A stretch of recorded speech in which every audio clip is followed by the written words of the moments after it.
अस्सलाम वालेकुम students, welcome to class number 16। आज की क्लास का हमारा टॉपिक है फाइंड फार्मूला। एक्सेल में अगर आप अपने किसी टेक्स्ट के अंदर, सिलेक्टेड टेक्स्ट के अंदर आप किसी करैक्टर की पोजीशन को फाइंड करना चाहते हैं तो उसके लिए आप फाइंड फार्मूला का यूज़ करते हैं। यहाँ पर मेरे पास एक रॉ डाटा है जिसके अंदर आपको न्यूमेरिकल और स्ट्रिंग दोनों मिलेंगे। अब यहाँ पर फर्स्ट सेल में मैं अपने 4 करैक्टर की पोजीशन को फाइंड करना चाहती हूँ कि ये किस पोजीशन पर पड़ा है, तो उसके लिए मैं फाइंड फार्मूला को यूज़ करूँगी। यहाँ पर सबसे पहले फाइंड को टाइप कर लूँगी, उसके बाद ब्रैकेट ओपन करने के बाद फाइंड टेक्स्ट, मैं सबसे पहले मैंने उस टेक्स्ट को यहाँ पर इन्वर्टेड कॉमास के अंदर टाइप करना है जिस टेक्स्ट की पोजीशन मैं फाइंड करना चाहती हूँ। और आपने यहाँ पर एक चीज़ नोट करनी है, उसको ऐसे ही नहीं यहाँ पर टाइप करना है, आपने यहाँ पे इन्वर्टेड कॉमास में से टाइप करना है, ठीक है।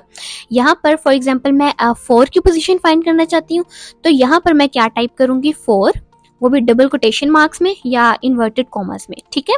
उसके बाद कोमा देने के बाद अब किस टेक्स्ट के अंदर से मैं इस करैक्टर की पोजीशन फाइंड करना चाहती हूँ, वो सिंपल सी बात है, ये मेरा टेक्स्ट है और इस टेक्स्ट में से मैं फाइंड करना चाहती हूँ।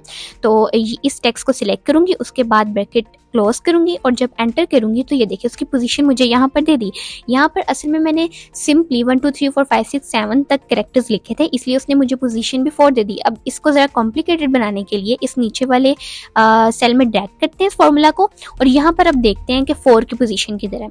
यहाँ पर इस टेक्स्ट में भी मैंने 4 टाइप किया हुआ है, ठीक है। यहाँ पर 4 की पोजीशन 4 पर थी और यहाँ पर 4 की पोजीशन 1 2 3 पर है, तो यहाँ पर इसने मुझे क्या रिटर्न किया, 3 रिटर्न किया, क्योंकि यहाँ पर 4 कहाँ पे पड़ा हुआ है, 3 पोजीशन पर पड़ा हुआ है।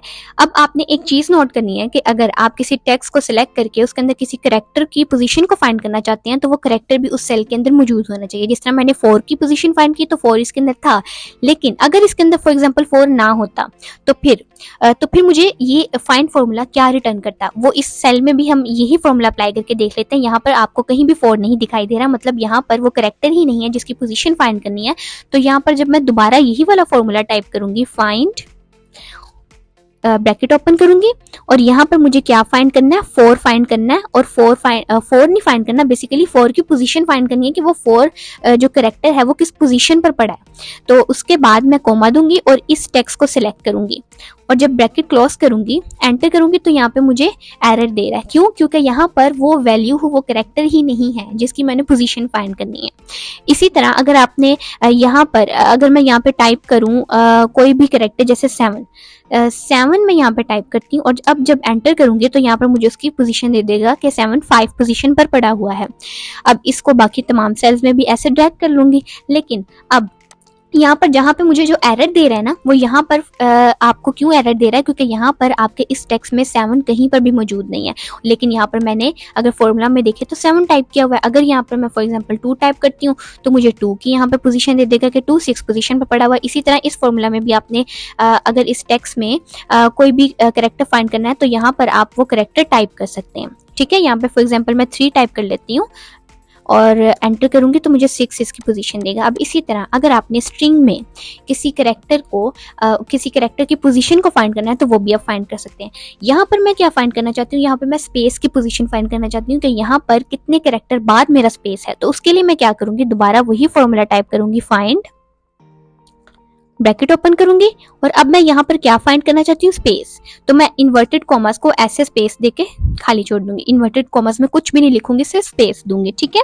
और उसके बाद कॉमा दूंगी और अब किस टेक्स्ट में से, विद इन टेक्स्ट मतलब किस टेक्स्ट में से मैंने करैक्टर की पोजीशन फाइंड करनी है, वो इस टेक्स्ट में से करनी है। इस सेल को सिलेक्ट करूंगी और ब्रैकेट क्लोज कर दूंगी। अब जब एंटर करूंगी तो मुझे ये स्पेस की पोजीशन भी दे देगा। यहाँ पे हम खुद भी काउंट कर सकते हैं, 1 2 3 4 5 स्पेस किस पोजीशन पर है, 5 पोजीशन पर है और इसने मुझे इसकी जो पोजीशन थी वो भी रिटर्न कर दी। अब इसको जब मैं नीचे वाले सेल में ड्रैग करूंगी तो यहाँ पे फिर मुझे एरर देगा क्योंकि यहाँ पर कोई स्पेस है ही नहीं। इसी तरह बाकी सेल्स में भी यहाँ पर मैं जब पेस्ट करूंगी इसी फॉर्मूला को तो यहाँ पर मुझे स्पेस की क्या दे देगा, पोजीशन दे देगा। जी, तो ये थी आज की क्लास जिसमें हमने फाइंड फार्मूला को डिस्कस किया। मिलते हैं नेक्स्ट क्लास में, तब तक के लिए अल्लाह हाफिज।